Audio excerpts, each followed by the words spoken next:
नमस्कार साथियों, आती पर के सर अपन लास्ट स्टेज में हैं और अपन लगातार 2D पढ़ रहे हैं और 2D के अंदर सेकंड लास्ट टॉपिक ही अपन पढ़ रहे हैं।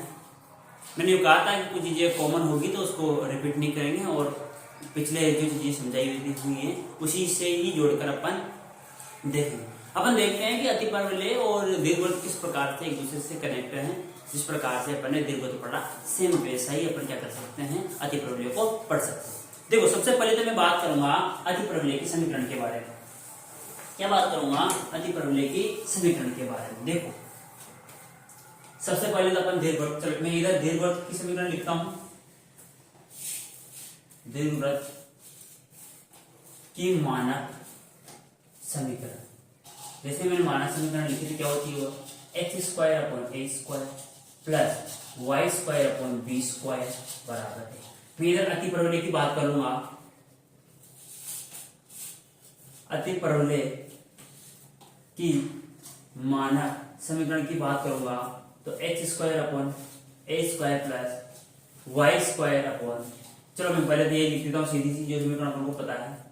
देखो, इन दोनों को अपन देखेंगे ना तो एक छोटा सा अंतर है अपने पास। यदि अपन जहां जहां जितने भी परिणाम अपने को दीर्घवृत्त के अंदर प्राप्त हुए हैं, यदि उसको बी स्क्वायर की जगह अपन माइनस बी स्क्वायर से रिप्लेस कर दे, बी स्क्वायर को माइनस बी स्क्वायर से रिप्लेस कर दे, तो जहां जितने भी रिजल्ट होंगे 99% रिजल्ट क्या हो जाएंगे? अपने अति परवलय के प्राप्त।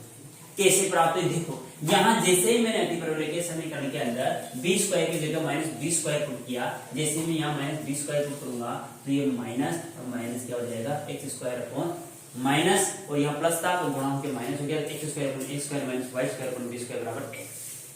फिर इसे वापस मैं रिपीट करता हूँ कि दीर्घवृत्त और अति परवलय में बहुत सारी समानता पाई जाती है। बस एक चीज याद रखते हैं कि जो दीर्घवृत्त के लिए जो ई का मान होता है वो लेस देन ई 1 होता है, जबकि अति परवलय के लिए ई का मान ग्रेटर देन 1।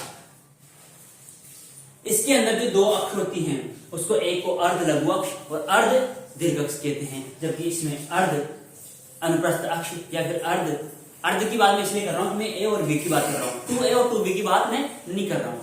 तो अनुप्रस्थ अक्ष और संयुग्मी अक्ष ऐसे बोल लो, या फिर इसमें कहूं मैं दीर्घ अक्ष और एक लघु अक्ष की बात। दोनों अक्ष मुख्य अक्ष होती है।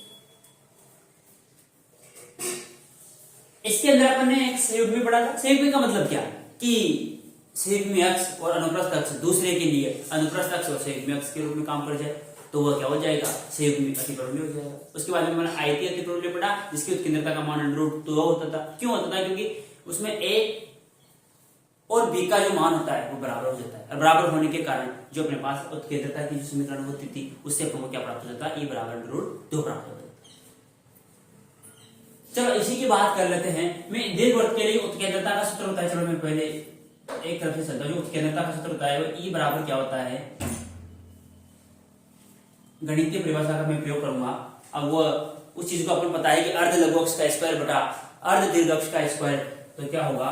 B square upon a square. मानक समीकरण की बात कर लेते हैं। देखो, जैसे मैं इसकी बी स्क्वायर की जगह माइनस बी स्क्वायर पुट करता हूं इस समीकरण के अंदर, जैसे मैं बी स्क्वायर की जगह माइनस बी स्क्वायर पुट करता हूं तो यहां मेरे पास जो अति परवलय के लिए जो उत्केंद्रता का मान प्राप्त होगा क्या होगा? 1 plus b square upon a square. और ये अपन ने अति परवलय के लिए चीज देखी। इसके अलावा अपन एक और चीज देखते हैं दूसरी।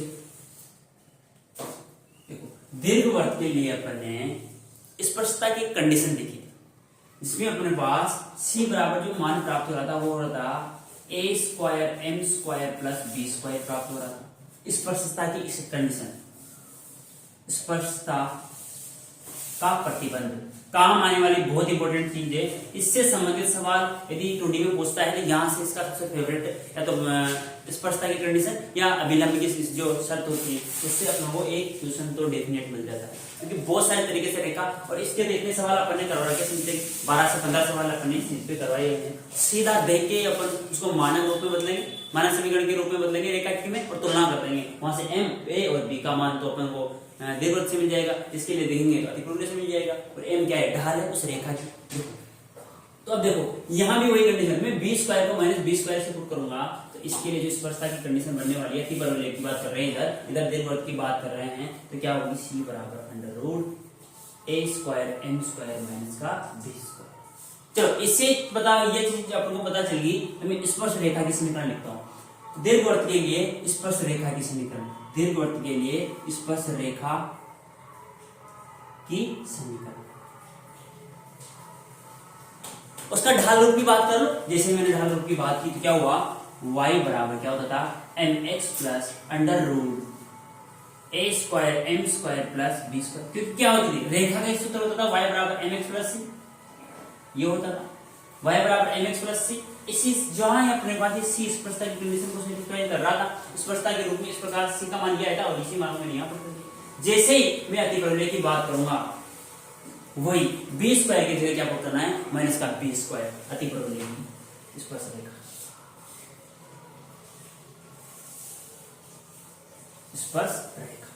जैसे अतिपरवलय की स्पर्श रेखा के बारे में मैं बात करूं तो y बराबर mx plus under root a square m square और b स्क्वायर की जगह किससे रिप्लेस कर दूं मैं, माइनस के b स्क्वायर। तो ये मुझे अतिपरवलय की स्पर्श रेखा की समीकरण मिली। फिर यदि मैं बात करूं नंबर 4 पे अभिलंब की समीकरण, किसके लिए, ये दीर्घवृत्त के लिए देख रहे हैं, अभिलंब का समीकरण, इधर दीर्घवृत्त के लिए देख रहे हैं। तो क्या होता है अभिलंब का समीकरण, y बराबर mx minus m a square minus b square upon under root a square plus b square m square. और जैसे में जहां जहां b स्क्वायर है उसकी जगह में क्या कर दूंगा, माइनस से b स्क्वायर से जैसे मैंने रिप्लेस किया तो क्या प्राप्त हो गया, नंबर 4 में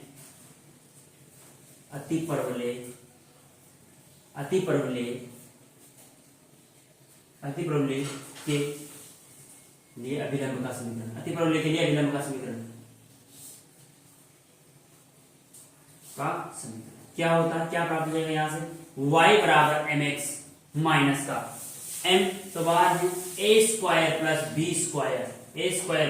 स्क्वायर बटा under root a square minus b square. तो इस प्रकार से पढ़ने ये चार रिजल्ट अभी देखें, लगातार आप इसको एक बार स्क्रीनशॉट लीजिए, इसको आगे अपन देखने वाले हैं।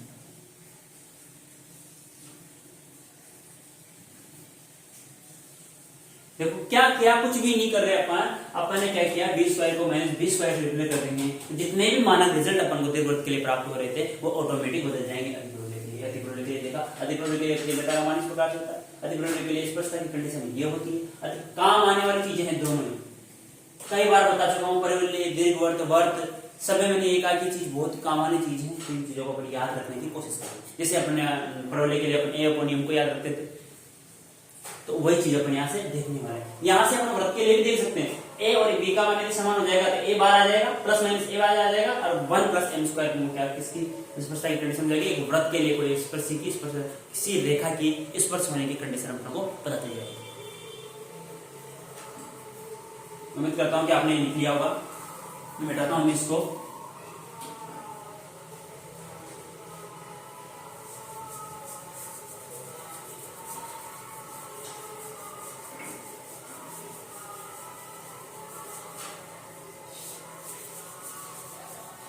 देखो फिर देखते हैं।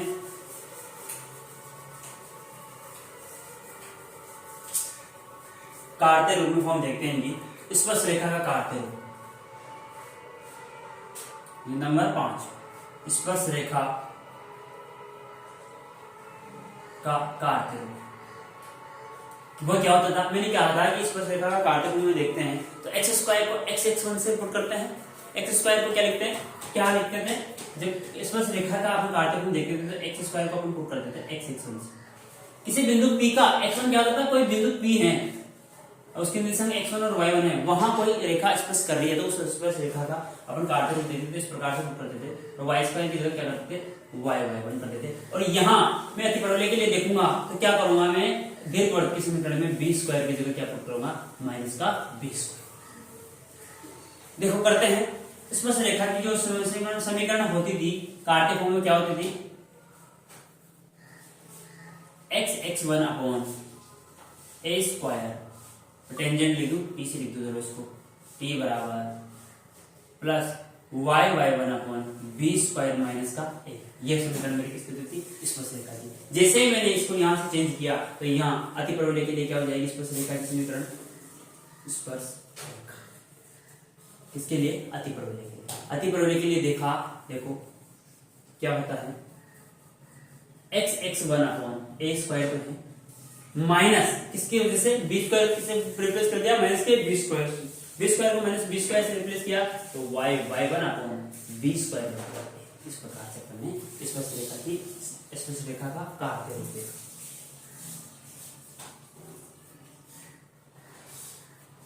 एक चीज तो अपन ने ये देखी। अब देखो सातवें में, चलो स्पर्शी युग्म का भी देख लेते हैं। स्पर्शी युग्म का समीकरण क्या होता था? वह एस एस वन बराबर टी स्क्वायर, ये होता था। एस एस वन बराबर क्या होता था? T square. T square T का मतलब क्या होता है? स्पर्शरेखा का समीकरण।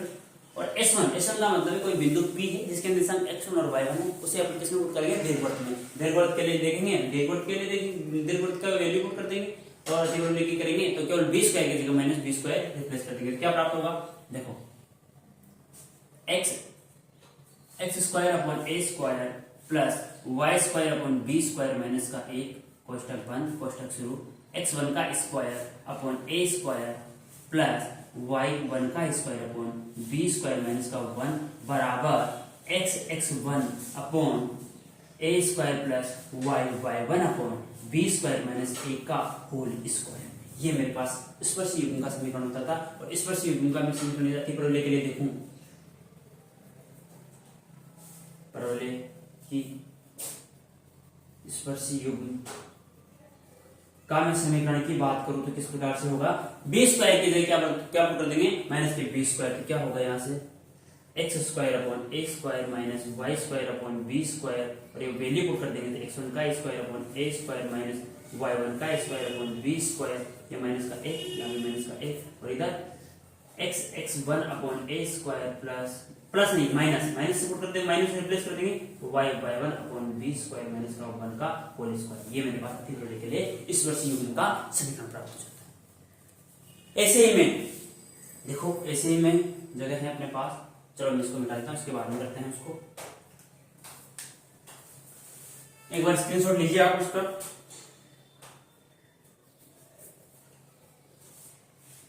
यदि मैं बी स्क्वायर को माइनस बी स्क्वायर से पुट करता हूं तो जितने भी अपन ने दीर्घवृत्त के लिए परिणाम देखे हैं वह सब इसके लिए बदल जाएंगे, ऑटोमेटिक ही अति परवलय के लिए बदल जाएंगे। देखो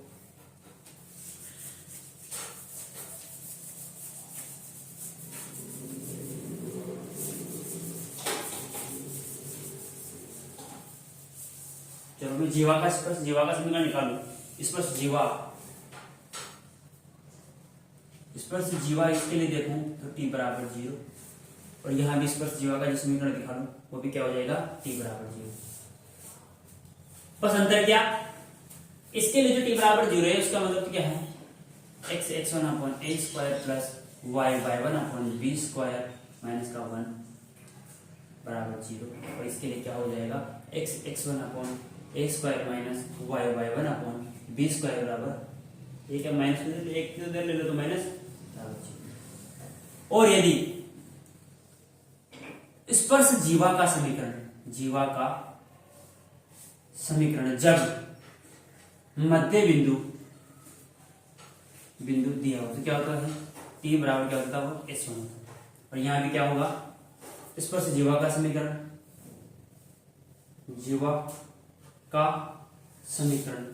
जब मध्य बिंदु दिया हो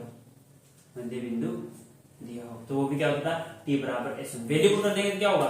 x1 upon a square minus y1 upon B square बराबर में माइनस एक से माइनस एक काट के तो मैं सीधा लिखूंगा x1 square upon a square minus y1 का स्क्वायर अपॉन बी स्क्वायर बराबर, यहाँ माइनस एक होता है यहाँ माइनस एक, तो मैंने माइनस एक से माइनस एक काट दिया, मेरे पास चलो भी माइनस एक भी लिख लो।